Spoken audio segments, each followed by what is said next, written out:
Polisi melakukan pencegahan bepergian ke luar negeri terhadap 8 tersangka kasus ijazah palsu Presiden ke-7 Joko Widodo.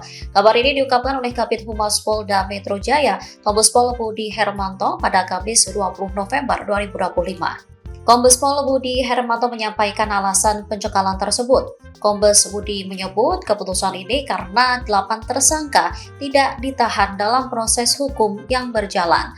Maka berdasarkan pertimbangan penyidik, 8 tersangka dikenakan wajib lapor seminggu sekali. Para tersangka diperbolehkan jalan-jalan keluar kota dengan syarat wajib melapor. Sebelumnya, Direktur Reserse Kriminal Umum Polda Metro Jaya, Kombes Pol Iman Imanuddin mengungkap alasan Roy Surya CS tak ditahan. Menurutnya, Roy dan 2 tersangka lainnya telah mengajukan saksi dan ahli yang dinilai dapat meringankan.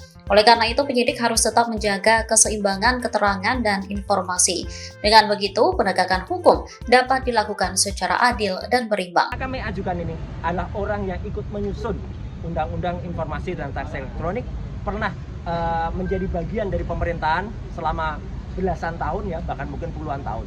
Jadi bukan sekedar orang, katakanlah dia dosen di sebuah kampus, kemudian dia membaca Undang-Undang ITE, dia menerjemahkan sendiri Undang-Undang ITE.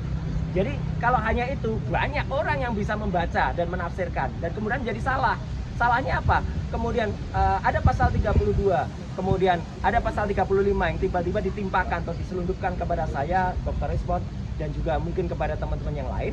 Itu adalah pasal yang salah karena berulang kali biasanya mengatakan kan ijazahnya analog. Iya. Pasal 32 35 itu tentang dokumen elektronik. Gitu loh. Jadi salah besar, bukan analog. Jadi dari situ yang salah. Kemudian ahli linguistik, ahli bahasa, itu juga sudah punya sertifikat, baik nasional maupun di atas itu. Jadi benar-benar ahli hukum pidana, Anda sudah berulang kali menjadi ahli pidana di berbagai kasus, berbagai hal, bukan yang hanya langganan di depan BAP. Ya, jadi kami lihat ahli-ahli yang mereka lakukan itu satu, ya tidak pernah berkualifikasi seperti itu. Hanya bisa membaca undang-undang, bukan pembuat undang-undang, jadi nggak bisa dong menafsirkan undang-undang. Saya kebetulan yang membuat juga, tapi karena saya dalam hal ini yang diajukan statusnya menjadi tersangka, maka saya nggak bisa. Tapi yang di atas saya inilah orang yang bersama-sama saya dulu, ya, yang dulu ikut dan dia di sisi pemerintah, saya di sisi individu. Jadi saya kira itu ya clear anunya apa agenda kita hari ini.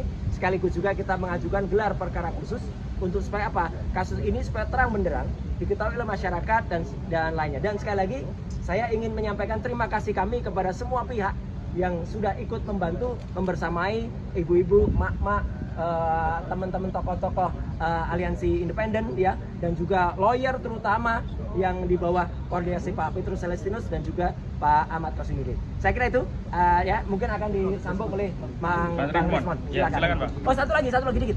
Semalam ada satu acara, saya nggak nyebut TV-nya ya, yang ada seseorang yang tanpa kualifikasi yang jelas, ya, menjelaskan tentang VGGNet, menjelaskan tentang Arface, menjelaskan tentang FaceNet. Waduh, itu seperti anak kecil yang barusan dapat kuliah sehari, kemudian dia nerangin. Dia nggak bisa nerangin kayak itu kualifikasi. Download Tribun X sekarang. Menghadirkan lokal menjadi Indonesia.